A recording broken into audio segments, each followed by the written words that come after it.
Shalom, selamat datang Ervan Yuliansyah. Oke, Pak. Iya, luar biasa. Shalom, selamat. Ervan dari sekolah mana? Sekolah kenal ikut aja, ikut ibadah. Ikut aja nih dari gaul nih. Ervan. Ervan dari gaul ya? Iya. Shalom, selamat datang Jonathan Emmanuel. Shalom, selamat datang Evelyn. Oh, udah ya, Evelyn Yosefa. Selamat datang Jonathan. Ervan, gimana kabarnya? Baik-baik, sehat? Baik-baik aja, Pak, sehat. Sehat ya. Shalom, selamat datang Reza, Jesse Vane. Arjan. Datang Reza.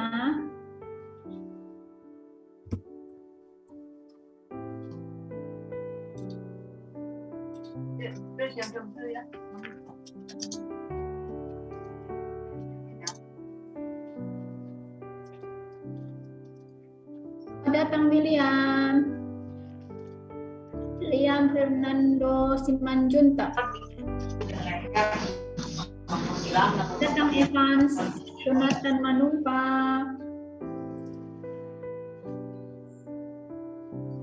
Balik semalam kembali kedatangan rumah sakit di kawasan 3 Raksa Tangerang, Banten. Korban kekerasan oknum polisi menjalani pemeriksaan.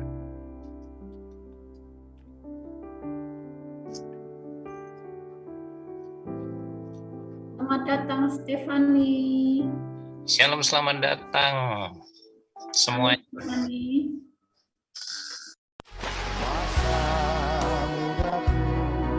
Masa yang terindah, masa Tuhan memanggilku, masa mudaku, masa yang ku kenal, ku tinggalkan semua dosaku, la la la la la la.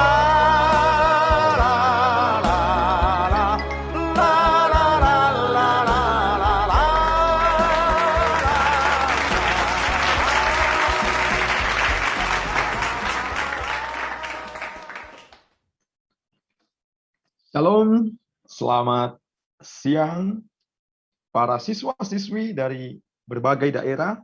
Kami mengucapkan selamat datang kembali di ibadah kita, virtual siswa-siswi Indonesia Club. Kita sangat berterima kasih kepada Tuhan yang selalu setia mengasihi kita, bahkan bisa mempertemukan kita, bisa bersama-sama belajar siapa itu Juru Selamat di dalam kehidupan kita. Kami juga mengucapkan selamat datang, selamat bergabung buat Bapak Ibu Guru yang telah bersama-sama mendampingi para siswa dan siswi kita pada siang hari ini juga. Begitu juga kami mengucapkan selamat datang kepada para Bapak Ibu hamba-hamba Tuhan yang telah meluangkan waktunya untuk bisa memberikan suatu motivasi untuk juga mendampingi para siswa dan siswi kita pada siang hari ini.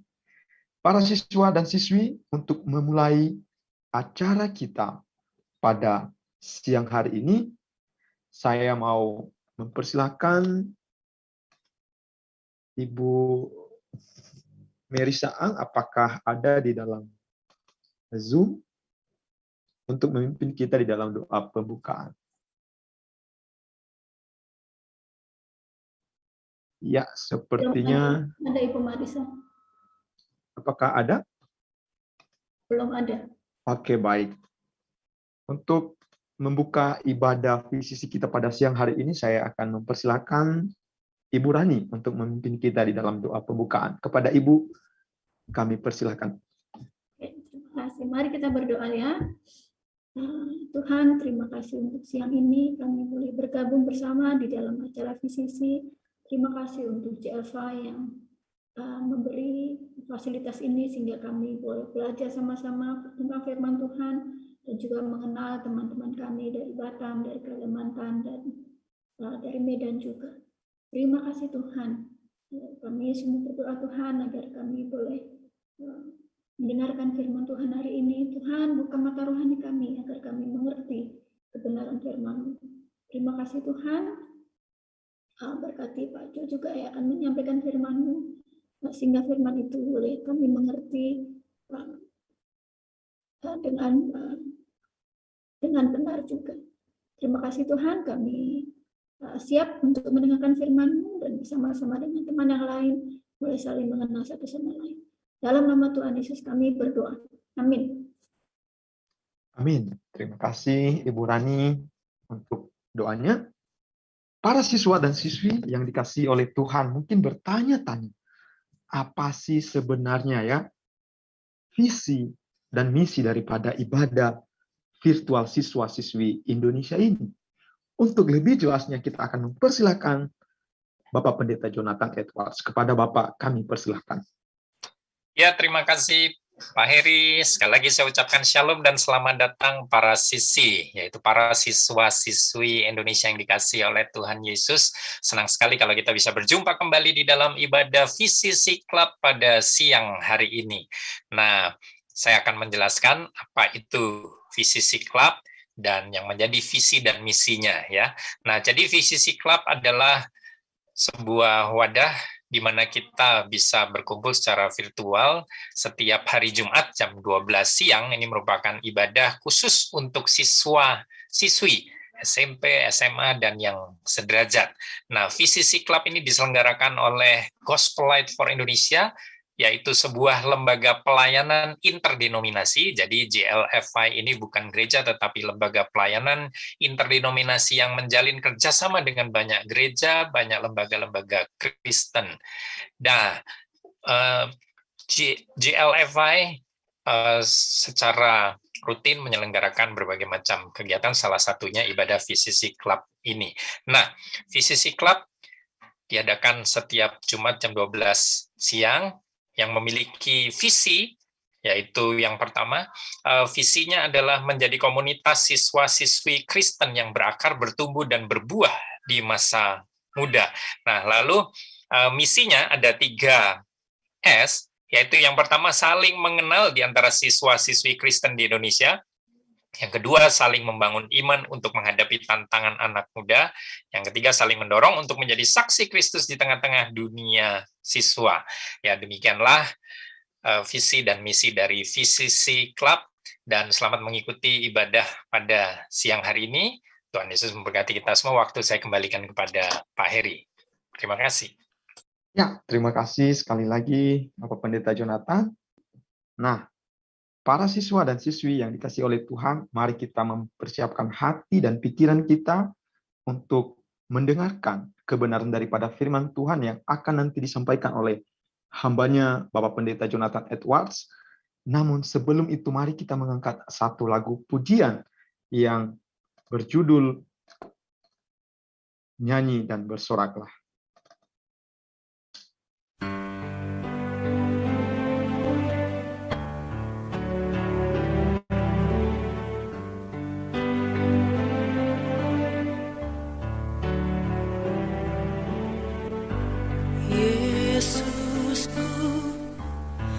Penyelamatku, tiada yang seperti Engkau. Setiap hari ku memuji keajaiban kasih-Mu.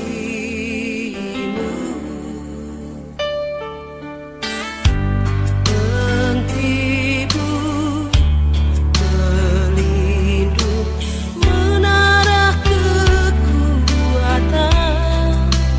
Biarlah semua yang bernafas tak berhenti menyembah-Mu.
Pendeta Jonathan Edwards, kami persilahkan.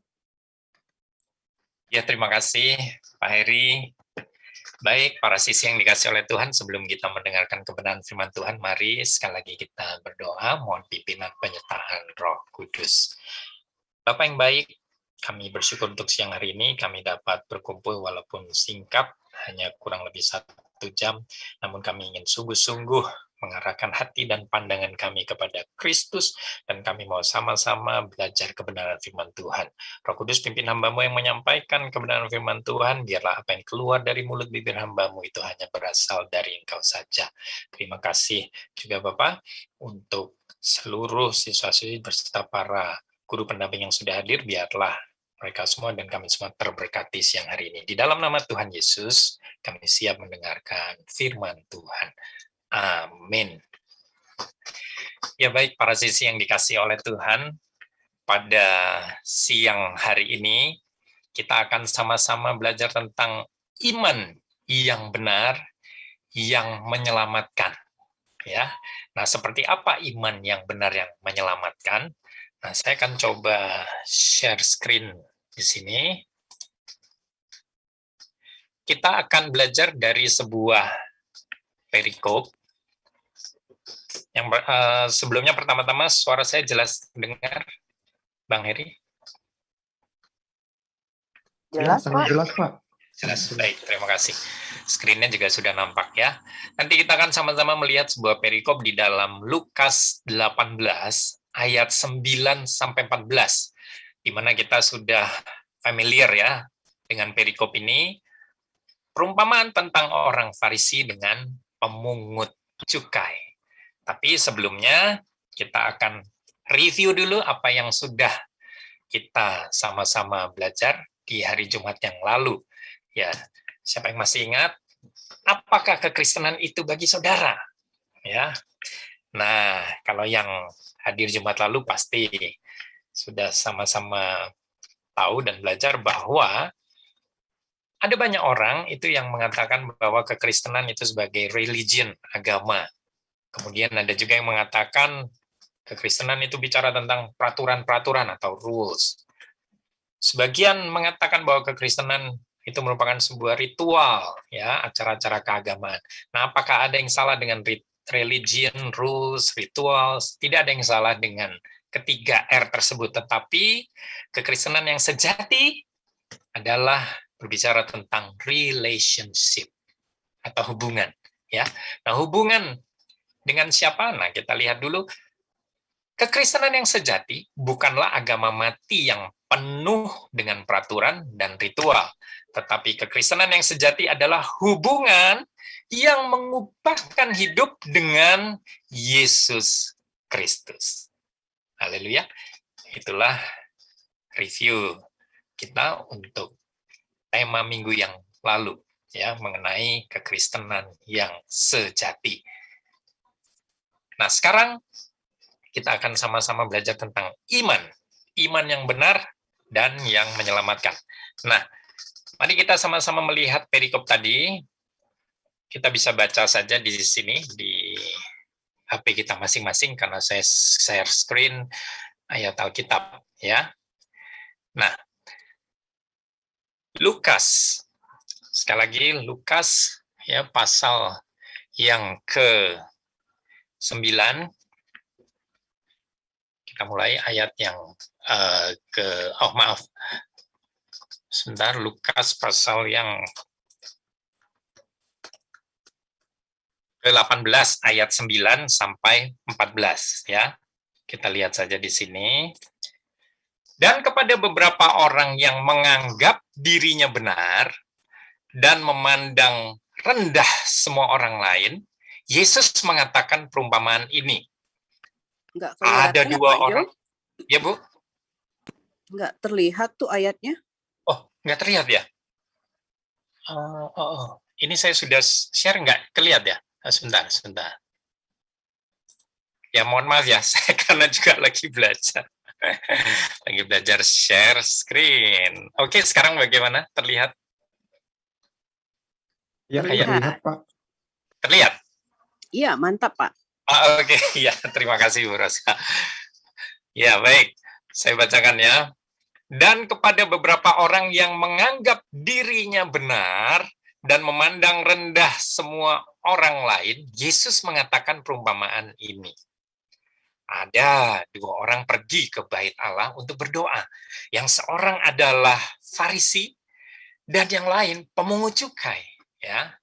Nah, jadi ada dua orang ini ya, orang Farisi dan pemungut cukai. Nah, lalu ayat 11, orang Farisi itu berdiri dan berdoa dalam hatinya begini. Ya Allah, aku mengucap syukur kepadamu karena aku tidak sama seperti semua orang lain. Bukan perampok, bukan orang lalim, bukan pezinah, dan bukan juga seperti pemungut cukai. Ya. Lalu, aduh, sebentar. Ini ayatnya kok jadi hilang. Sebentar ya, maaf. Karena saya memang lagi... Oke. Lukas.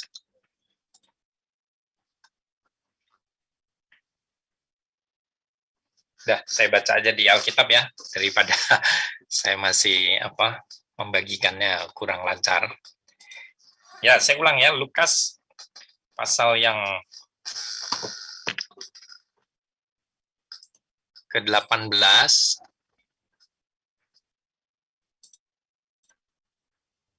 Oke.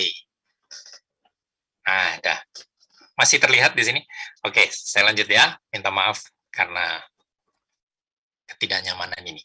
Nah, orang Farisi itu berdiri dan berdoa dalam hatinya begini, ya Allah, aku mengucap syukur kepadamu karena aku tidak sama seperti semua orang lain, bukan perampok, bukan orang lalim, bukan pezinah, dan bukan juga seperti pemungut cukai ini. Aku berpuasa 2 kali seminggu.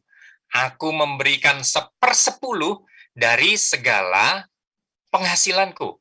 Ayat 13, tetapi pemungut cukai itu berdiri jauh-jauh. Bahkan ia tidak berani menengadah ke langit, melainkan ia memukul diri dan berkata, ya Allah, kasihanilah aku orang berdosa ini. Aku berkata kepadamu, orang ini pulang ke rumahnya sebagai orang yang dibenarkan Allah, dan orang lain itu tidak. Sebab barang siapa meninggikan diri, ia akan direndahkan, dan barang siapa merendahkan diri, ia akan ditinggikan.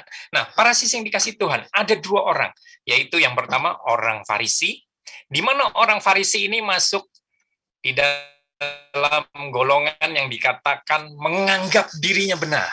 Ya, dan tidak hanya itu, selain dia menganggap dirinya benar, dia juga memandang rendah semua orang lain. Ya. Dan orang Farisi itu waktu berdoa, ya, dia benar-benar sombong, ya, membenarkan diri karena dia berkata, "Oh, terima kasih Tuhan. Aku nggak sama seperti orang lain. Bukan perampok, bukan orang lalim, bukan pezinah, dan bukan juga seperti pemungut cukai itu," sambil sombong menunjuk pemungut cukainya, ya. Tidak hanya itu, dia bahkan membanggakan aktivitas ritualnya. Ya, aku berpuasa 2 kali seminggu. Aku memberikan 1/10 dari segala penghasilanku. Wow, ya, kelihatan sekali kalau sombong banget ya. Ya, merasa dirinya paling benar. Cukai pemungut cukai itu malah berdiri jauh-jauh, dia nggak berani ngelihat ke langit. Ia bahkan memukul-mukul dirinya sambil berkata, ya Allah, kasihanilah aku orang berdosa ini. Dan ternyata Yesus berkata apa? Orang ini, yaitu pemungut cukai, pulang ke rumahnya sebagai orang yang dibenarkan Allah. Dan yang orang Farisi itu tidak. Ya, karena Yesus berkata, sebab barang siapa meninggikan diri, ia akan direndahkan. Dan barang siapa merendahkan diri, ia akan ditinggikan. Ya, oke, lihat ini ya wajahnya orang Farisi itu ya, sombong sekali itu ya. Oke, nah, terlihat share screen saya? Para sisi? Ya, baik. Kita akan melihat dulu ayat utama kita, beberapa ayat utama yang menjadi dasar daripada kekristenan kita. Yohanes 3 ayat 16. Kita udah tahu semua, kita udah hafal ya. Mari kita sama-sama ucapkan. Karena begitu besar kasih Allah akan dunia ini, sehingga ia telah mengaruniakan anaknya yang tunggal, supaya setiap orang yang percaya kepadanya tidak binasa, melainkan beroleh hidup yang kekal. Nah, para siswa yang dikasih Tuhan, saya berharap supaya kita tidak hanya sekedar menghafal, tapi biarlah ayat firman Tuhan ini benar-benar masuk ke dalam hati kita, menyadari bahwa kasih Allah itu begitu besar. Kita yang layak untuk binasa, tetapi Allah yang kasihnya begitu besar telah mengaruniakan Yesus anaknya yang tunggal, sehingga kita yang percaya kepada Yesus tidak binasa, melainkan beroleh hidup yang kekal. Ya, nah saya percaya kita semua yang hadir pada siang hari ini, kita percaya kepada Yesus, dan biarlah kita tahu waktu kita percaya kepada Yesus, kita beroleh hidup yang kekal. Nah, lalu di dalam Galatia 3 ayat 26 dikatakan, sebab kamu semua adalah anak-anak Allah karena iman di dalam Yesus Kristus. Nah, para sisi yang dikasih Tuhan, waktu kita percaya kepada Yesus, ingat bahwa kita mengalami apa yang namanya kelahiran baru. Ya. Dan waktu kita lahir baru, kita menjadi anak-anak Allah. Anak-anak Allah karena iman di dalam Yesus Kristus. Manusia lama kita sudah nggak ada lagi. Kita adalah ciptaan baru. Ya, status kita anak-anak Allah karena kita percaya kepada Yesus Kristus. Ya. Nah, lalu ini juga ayat yang sangat mendasar, Efesus 2 ayat 8 sampai 9. Sebab karena kasih karunia kamu diselamatkan oleh iman. Ya, ingat bahwa keselamatan itu 100% karena kasih karunia. Apa itu kasih karunia? Kebaikan, kemurahan Tuhan yang sesungguhnya tidak layak kita terima, namun itu diberikan cuma-cuma kepada kita. Ya, cuma-cuma. Apakah kasih karunia itu berarti murah harganya? Bukan. Cuma-cuma karena itu dibayar sangat mahal oleh pengorbanan Kristus di atas kayu salib, yaitu dibayar dengan darahnya yang mahal. Ya, ingat seperti lagu mengatakan bahwa bukan dengan barang fana kau membayar dosaku, ya, bukan dengan emas perak, ya, tapi dengan darah yang mahal. Ya, nah makanya itu diberikan cuma-cuma. Nggak ada satu pun di antara kita yang bisa membayar atau membelinya. Ya, nah sehingga ingat itu bukan hasil usaha kita, tetapi pemberian Allah. Itu bukan hasil pekerjaan kita. Jangan ada orang yang memegahkan diri. Nah ini sangat mendasar ya para sising kasih Tuhan.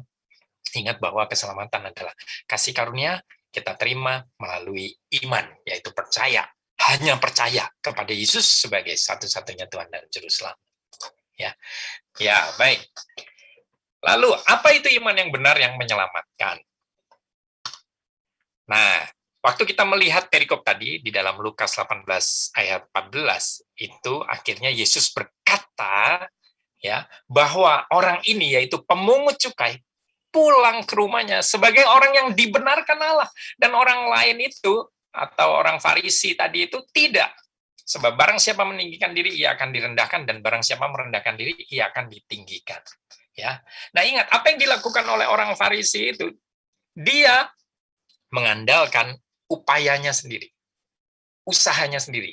Ya, seperti yang dikatakan Efesus 2 ayat 8 sampai 9 bahwa keselamatan itu kasih karunia melalui iman, bukan karena pekerjaan kita, bukan karena usaha kita. Nah, orang Farisi ini sebaliknya. Dia merasa dengan usaha dia pekerjaan, merasa dengan upaya dia, dengan pekerjaan-pekerjaan yang dilakukan. Dia merasa bahwa Tuhan akan membenarkan dia. Oh, tidak para sisi. Ya. Justru sikap pemungut cukai itulah yang dibenarkan Tuhan. Dia menyadari bahwa dia orang berdosa, dia menyadari bahwa dia tidak bisa menyelamatkan diri dia sendiri. Dia butuh Juru Selamat. Dia butuh Yesus. Makanya dia datang kepada Tuhan. Dan dia berkata, ya, aku orang berdosa. Dan ternyata waktu pemungut cukai itu mengakui sebagai orang berdosa, dia justru ya dibenarkan. Ya, haleluya. Oke. Nah, Lihat kata justified di sini, dibenarkan. Ini yang justru diterima oleh pemungut cukai. Ya. Nah, mari kita lihat ada satu ayat yang sangat-sangat menarik. Ya, luar biasa. Ini hanya satu ayat. Tetapi dalam satu ayat ini, Rasul Paulus bisa mengulang 3 perkataan yang sama. Apa itu perkataan yang sama? Kita mau lihat langsung aja yang bahasa Indonesia.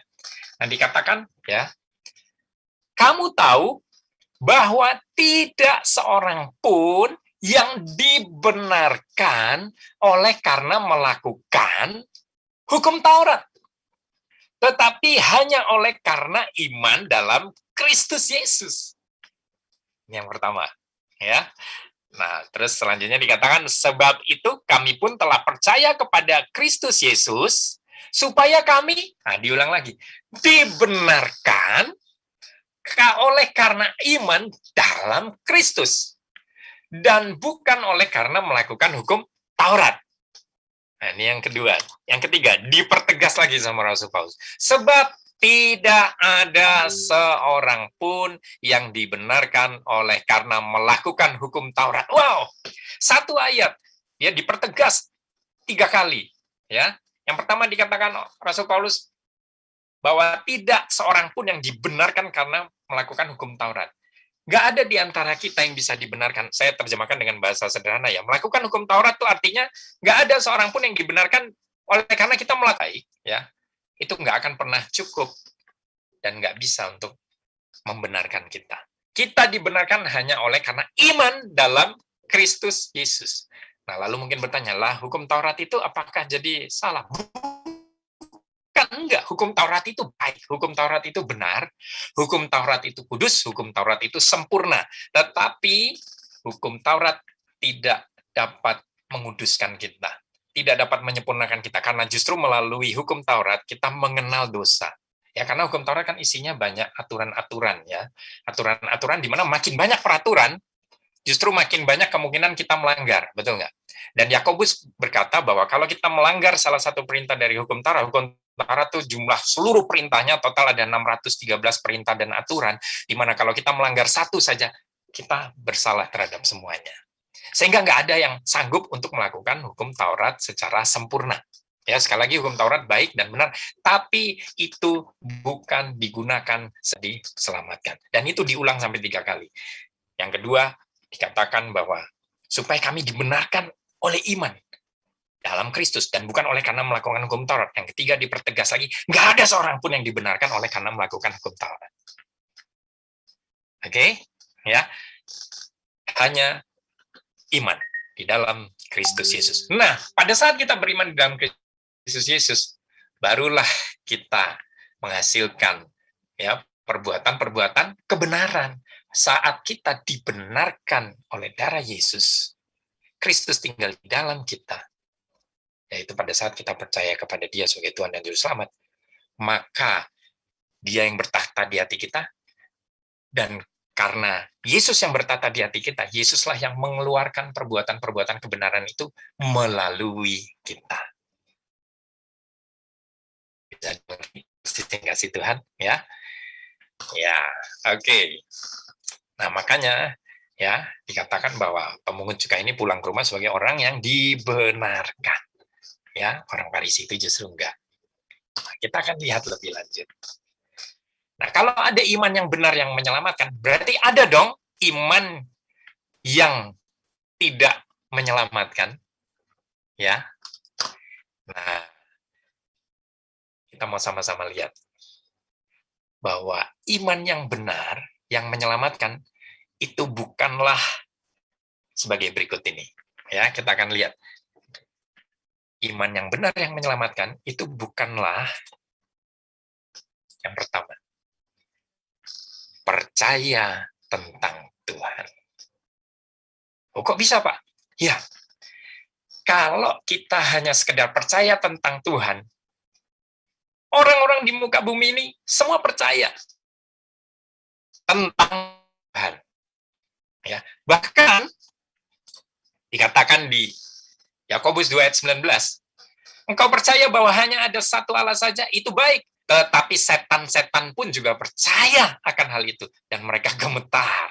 Ya, kalau sekedar percaya tentang Tuhan, banyak orang yang percaya. Yang jadi pertanyaan adalah percaya kepada Tuhan atau tidak? Ya, percaya kepada Yesus atau tidak? Kalau sekedar percaya tentang Yesus, ya semua orang percaya. Ya, bahwa Yesus dulu pernah datang, oh percaya. Ya, Yesus itu banyak dianggap sebagai orang yang bijaksana, oh percaya. Sebagai rabi, oh percaya. Tetapi apakah kita percaya kepada Yesus sebagai satu-satunya Tuhan dan Juru Selamat? Itu pertanyaannya. Kalau kita hanya sekedar ya percaya tentang Tuhan, itu bukanlah iman yang benar yang menyelamatkan. Ya, percaya tentang Tuhan adalah iman yang tidak menyelamatkan. Kata lainnya seperti itu. Nah, lalu yang kedua, iman yang menyelamatkan itu bukan percaya pada kebenaran sendiri seperti orang Farisi itu tadi. Orang Farisi itu tadi kan percaya terhadap dirinya sendiri yang benar. Apa yang dia lakukan, dia anggap itu akan Tuhan terima ya sebagai cara supaya diselamatkan, supaya dikenan Tuhan. Ya. Nah, ternyata itu bukan iman yang benar yang menyelamatkan. Ya. Karena apa kata Alkitab? Di dalam Yesaya 64 ayat 6a dikatakan bahwa demikianlah kami sekalian seperti seorang najis dan segala kesalehan kami seperti kain kotor. Ya. Kalau dalam bahasa Inggris itu and all our righteousness, kebenaran kami itu seperti kain kotor. Ya, ini diterjemahkan kesalehan. Ya, tapi lebih tepat sebenarnya segala kebenaran kami ya seperti kain kotor. Ternyata perbuatan-perbuatan kita sebaik. Nah, iman yang benar yang menyelamatkan itu juga bukan percaya kepada kegiatan keagamaan. Seperti yang sudah saya sampaikan di minggu yang lalu. Ada banyak orang melakukan ritual kegiatan-kegiatan keagamaan, tapi ritualnya tanpa kehidupan. Karena itu cuma sekedar rutinitas, tapi itu dilakukan tidak dengan hati yang tertuju kepada Yesus, tidak dengan hati yang tertuju kepada Tuhan. Mereka beribadah ya dan melakukan beribadah tapi hatinya menjauh. Ya, mulut bibirnya memuliakan Tuhan, hatinya menjauh dan perintah-perintah Tuhan itu hanya seperti hafalan gitu ya. Nah, ini bukan iman yang benar yang menyelamatkan. Nah, apakah salah dengan kegiatan keagamaan? Sekali lagi, kegiatan keagamaan itu baik, tetapi ingat bahwa tanpa percaya kepada Yesus, tanpa kita mengalami kelahiran yang baru, kegiatan keagamaan itu akan menjadi ritual without life. Ritual-ritual yang tanpa kehidupan alias mati. Ya. Nah, maka dari itu, ini bukan iman yang benar yang menyelamatkan. Ayat Alkitabnya ini, yang tadi ini orang Farisi ini, dia mengatakan, aku berpuasa 2 kali seminggu. Aku memberikan 1/10 dari segala penghasilanku. Nah, nggak ada yang salah kan dengan puasa. Nggak ada yang salah dengan 1/10. Yang jadi masalah adalah dia menganggap dengan berpuasa dan memberikan 1/10, oh itu dia dianggap benar. Enggak. Ya, pada saat kita melakukan ritual, itu sebetulnya sebagai ungkapan kasih kita kepada Tuhan. Karena kita sudah percaya kepada Yesus, karena dia sudah menyelamatkan kita. Itu yang betul. Ya.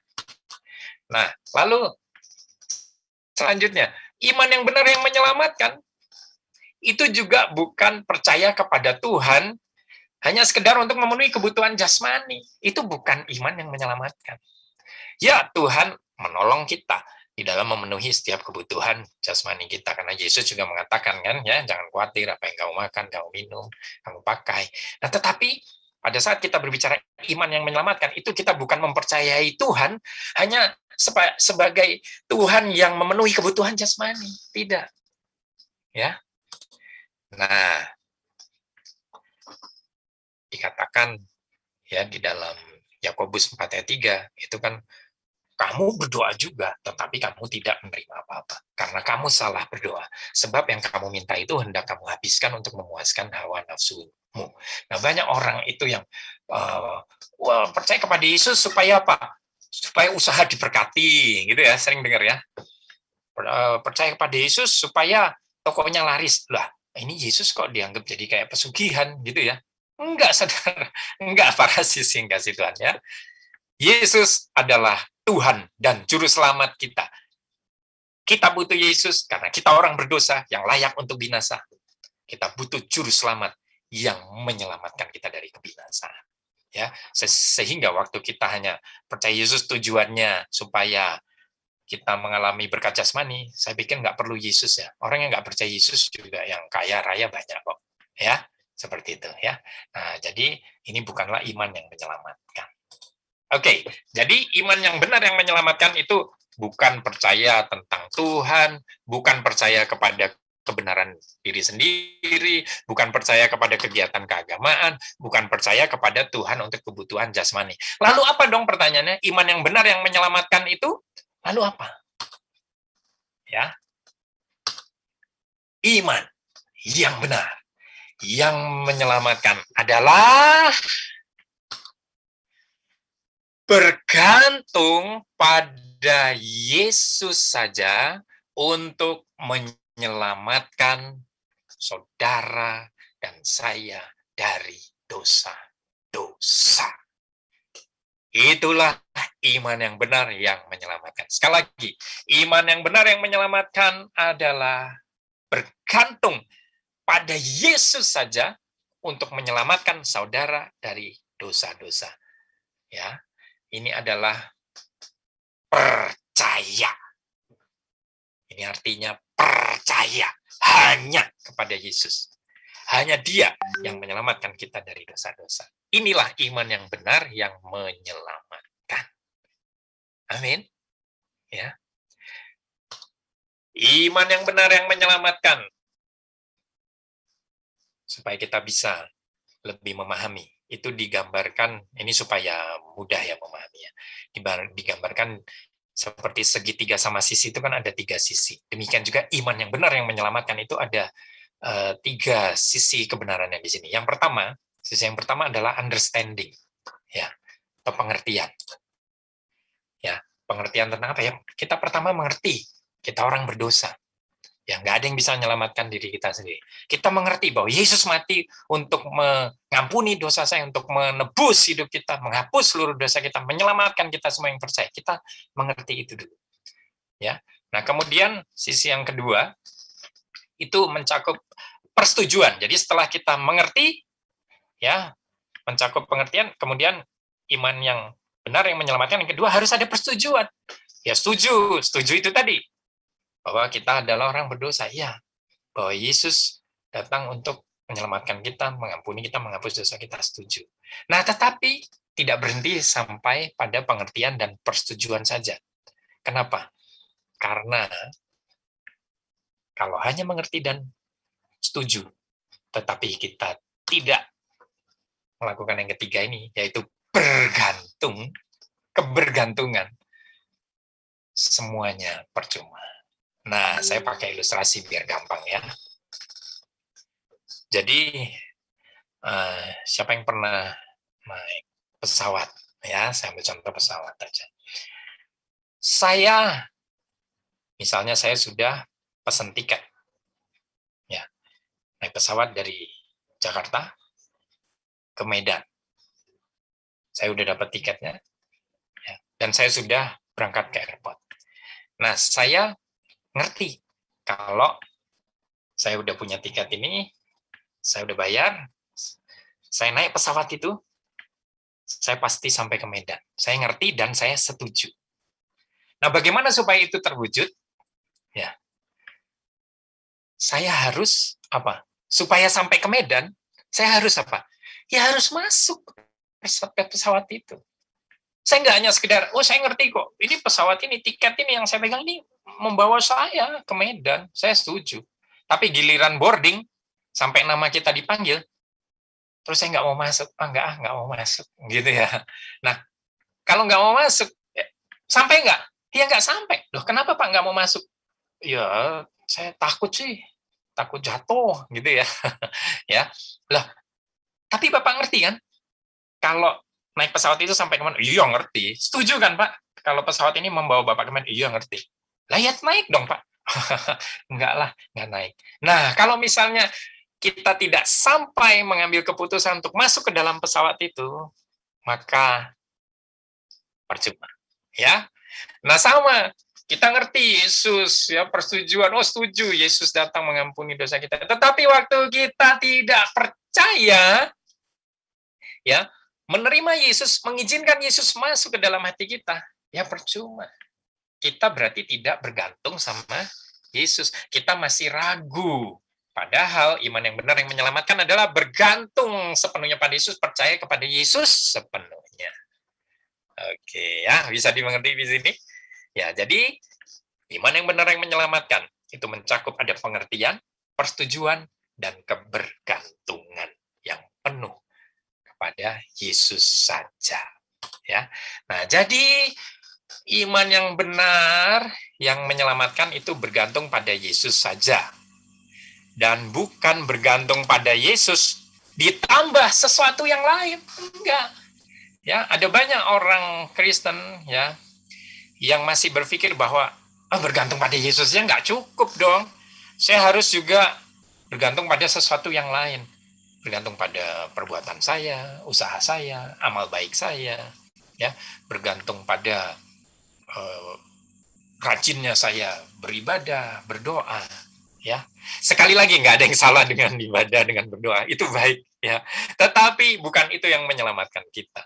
Ibadah, kita memberi persembahan, berpuluhan, ya, dan lain sebagainya, itu merupakan respon kita.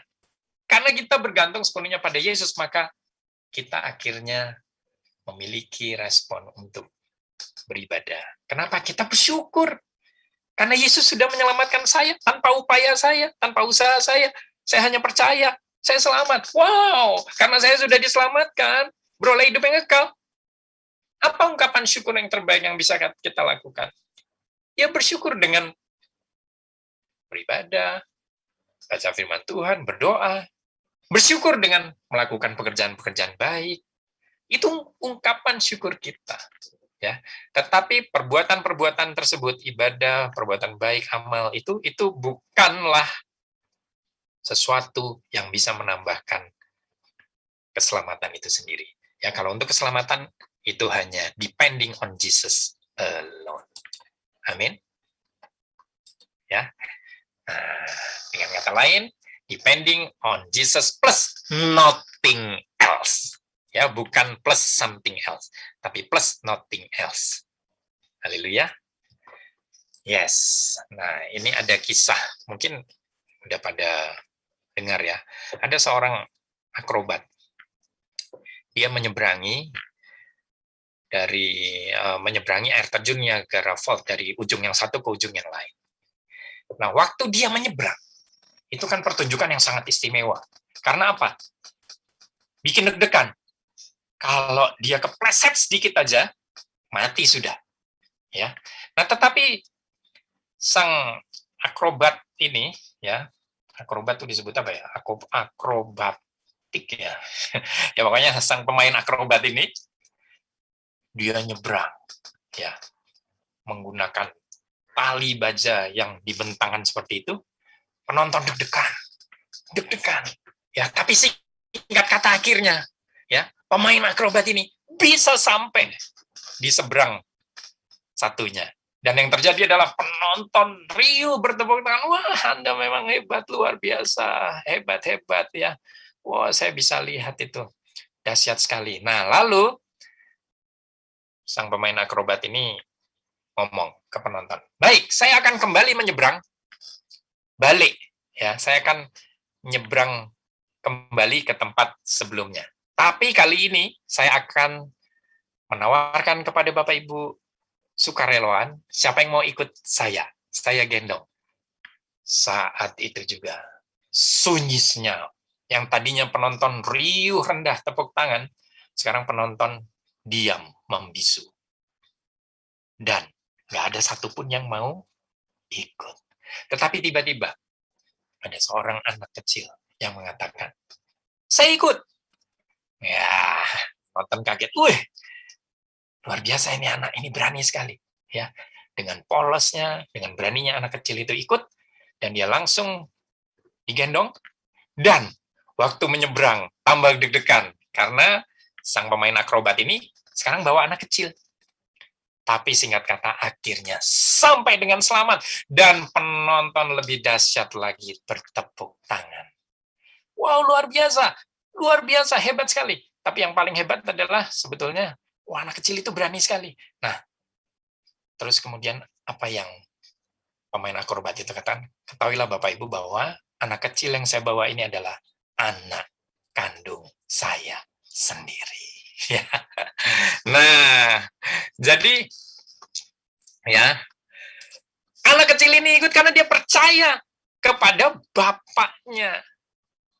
Ya. Demikian juga kita. Kita percaya kepada Yesus. Kita percaya kepada Bapa di surga. Karena Dia begitu mengasihi kita, karena Yesus sudah menyelamatkan kita. Ya. Hanya dengan percaya kepada Yesus, bergantung sepenuhnya kepada Yesus, maka kita diselamatkan. Sama seperti anak kecil ini, dia percaya, sementara penonton yang lain nggak percaya. Ya kalau nggak percaya, ya nggak sampai ke seberang gitu ya. Tapi anak kecil ini percaya karena dia percaya sepenuhnya kepada Bapaknya, bergantung sepenuhnya kepada Bapaknya, dan tahu bahwa Bapaknya sanggup membawanya sampai ke seberang. Nah sama, kita juga sebagai anak-anak Tuhan, kita percaya kepada Bapa kita percaya kepada Yesus, dan kita tahu pasti bahwa Dia pasti membawa kita ke surga. Amin. Haleluya. Ya, ini dia gambarnya, dia gendong ya, dan akhirnya sampai ke seberang. Nah, ingat di dalam Yohanes 14 ayat 6. Ini gambar ini ngeri sekali sebetulnya ya. Kita lihat di sini. Pak Ya, Jo, Bu. gambarnya nggak kelihatan, Pak Jo. Oh, gambarnya nggak kelihatan ya? Sebentar. Ini Hanya kelihatan ayat firman Tuhan di Alkitab itu aja. Oh, baik, Bu. Sebentar. Begini, sudah kelihatan? Stop screen dulu aja, Pak, baru nanti ditayangkan Oh, stop gambarnya. screen. Oke. Kemudian saya share lagi ya? Iya, Pak. Bapak buka video dulu, Pak. Nggak kelihatan wajah Bapak. Oh, sebentar. Maaf ya. Maaf ya para sisi ini. Saya memang juga sedang belajar. Ini sudah kelihatan? Wah, kelihatan, Pak. Waduh, bagus sekali, Pak. Ini kelihatan gambarnya. Wajah saya nggak kelihatan, nggak apa-apa lah. Ya. Iya. Nah, lihat ini gambar apa ini? Ya, orang-orang di sebelah kiri ini gedung-gedung ini, ya, ada gedung gereja loh. Lihat nih, ya, gedung gereja di sini. Tetapi yang terjadi apa?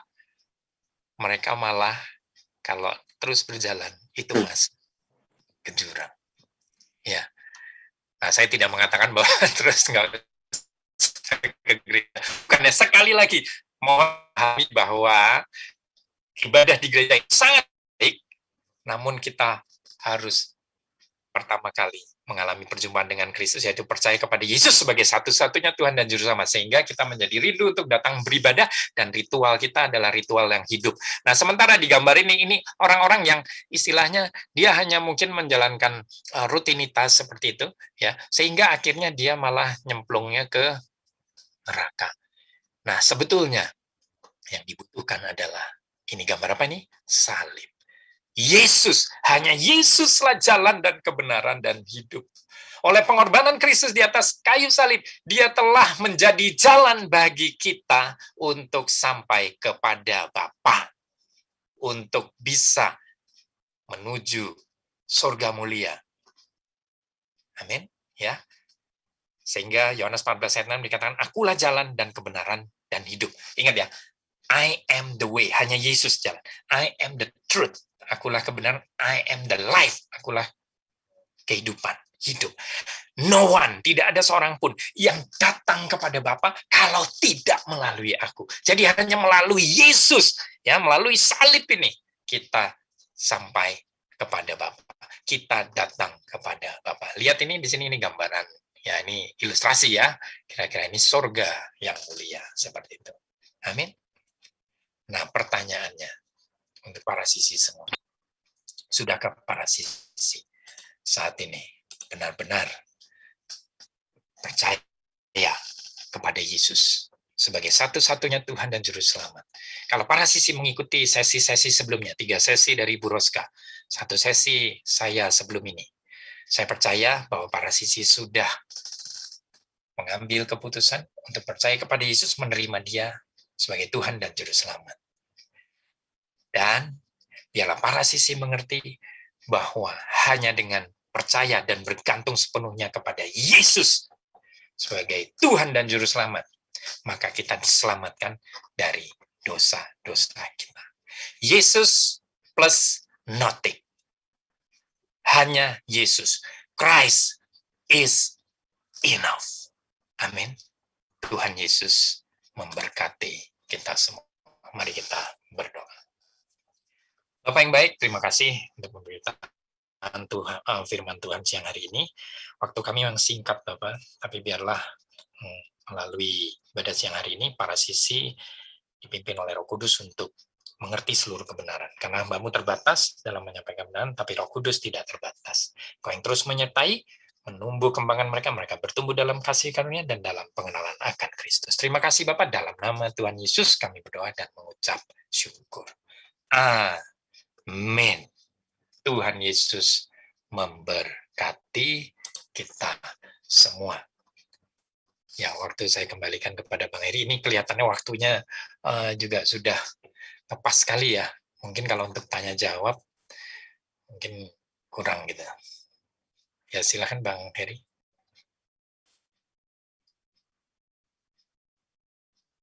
Bang Heri.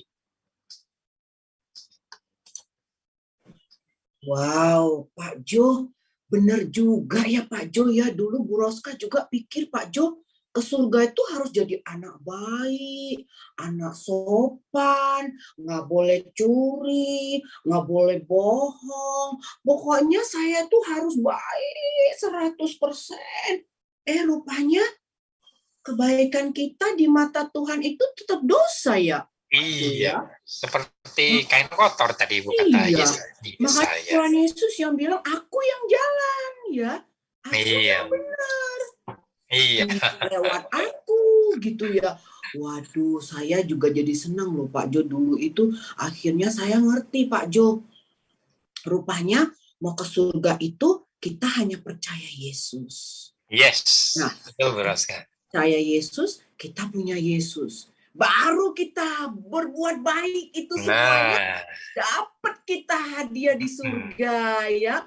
Jadi kita buat baik bukan supaya ke surga, tapi buat baik supaya dapat hadiah di surga. Setelah percaya Yesus. Wah, saya percaya Yesus waktu SMA loh Pak Jo. Oh iya benar. Iya, waktu itu SMA Negeri 1 Pak Jo, SMA keren di Medan. Iya. Jadi saya dikenali oleh ibu guru saya tentang Yesus. Wah, akhirnya saya percaya Yesus Pak Jo. Iya Pak. Saya percaya Yesus, saya bilang, aduh Tuhan Yesus ampuni aku, tak kirain kalau aku nggak gini, nggak gitu, nggak gini, nggak gitu, aku bisa ke surga. Ampuni aku ya Yesus, rupanya lewat Yesus aja aku bisa ke surga. Tuhan Yesus, terima aku Tuhan Yesus sebagai anakmu, engkaulah juru selamatku. Akhirnya saya berdoa begitu.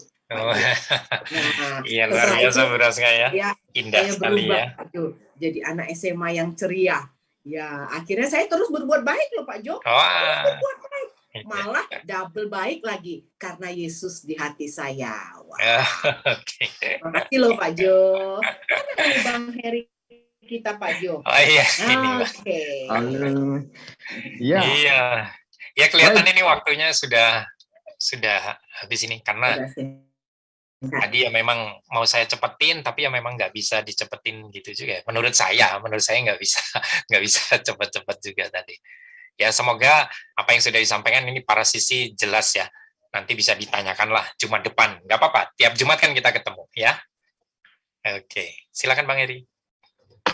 Ya, terima kasih sekali lagi kami ucapkan untuk hambanya Bapak Pendeta Jonathan Edwards dan juga Ibu Evangelis Roska Hombing Choi dari Singapura yang telah membagikan gitu ya, yang memberikan dukungan motivasi kepada kita semua para siswa-siswi Indonesia. Kiranya Tuhan Yesus yang senantiasa memberkati setiap kehidupan kita, dan biarlah kuasanya Roh Kudus yang akan memampukan kita untuk mengerti apa yang menjadi kehendak Tuhan bagi setiap kita. para siswa dan siswi yang dikasihi oleh Tuhan, sebelum kita mengakhiri sesi kita pada siang hari ini, mari kita berfoto terlebih dahulu, mungkin akan dipandu oleh Kak Cakra. Kepada Kak Cakra kami persilahkan. Baik. Baik, sahabat para sisi, kita akan berfoto. Jangan lupa untuk membuka kameranya. Ya, munculkan wajahnya ya. Oke, dan ayo, satu lagi ya. 1, 2, 3, cheers. Peace. Oke, thank you so much. Silakan, Heri. Ya, terima kasih Kak Cakra. Untuk mengakhiri acara kita pada siang hari ini, mungkin ada beberapa pengumuman. Kami persilakan kembali kepada Bapak Pendeta Jonathan Edwards dan juga Bapak Lexon Simanjuntak. Ya, silakan langsung saja Bapak Lexon. Monggo.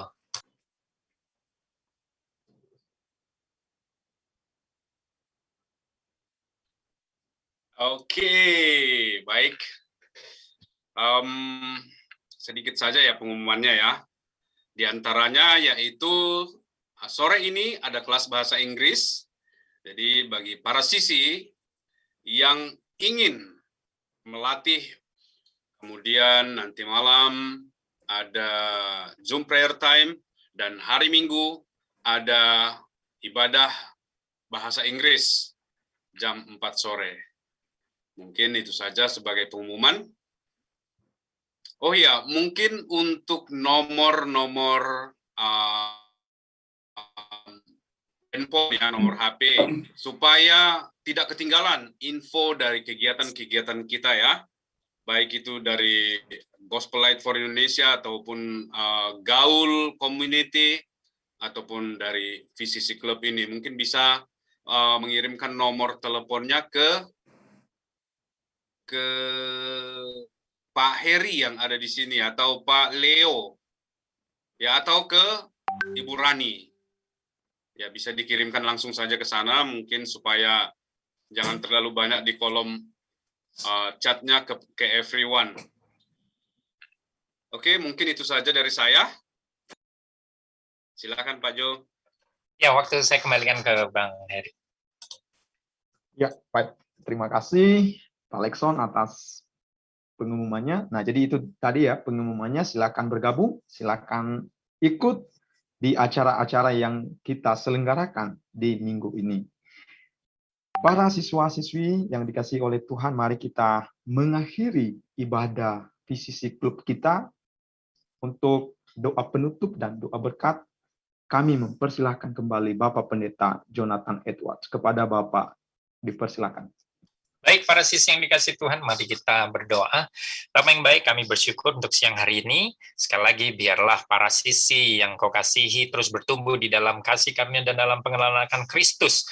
Dan mereka juga menjadi siswa-siswi yang berprestasi, yang rajin belajar, jadi contoh yang baik bagi teman-teman sebayanya. Bahkan mereka diberkati dan jadi berkat untuk para siswa-siswi lainnya. Menjadi generasi penerus bangsa yang cinta Tuhan dan yang berdampak bagi banyak orang. Terima kasih untuk Bapak Ibu Guru yang sudah mendampingi mereka. Biarlah Engkau berikan sukacita melimpah, hikmat kebijaksanaan kepada para pendidik, Bapak Ibu Guru yang Kau kasih juga mereka. Terus Bapak membimbing para sisi menjadi anak-anak yang luar biasa di dalam Tuhan. Terima kasih Bapak. Sebelum kami berpisah satu sama lain, kami buka hati kami, mengarahkan pandangan kami kepada Tuhan, untuk menerima berkat dari Tuhan. Tuhan memberkati engkau dan melindungi engkau. Tuhan menyinari engkau dengan wajahnya dan memberi engkau kasih karunia. Tuhan menghadapkan wajahnya kepadamu dan memberi engkau damai sejahtera. Terimalah berkat dari Allah Bapa Surgawi di dalam kasih anugerah yang berlimpah-limpah dari Tuhan kita Yesus Kristus dan di dalam persekutuan yang manis dengan Roh Kudus mulai hari ini sampai Tuhan Yesus datang menjemput kami, bahkan sampai selama-lamanya. Mari yang percaya dan diberkati Tuhan dalam nama Yesus, sama-sama kita katakan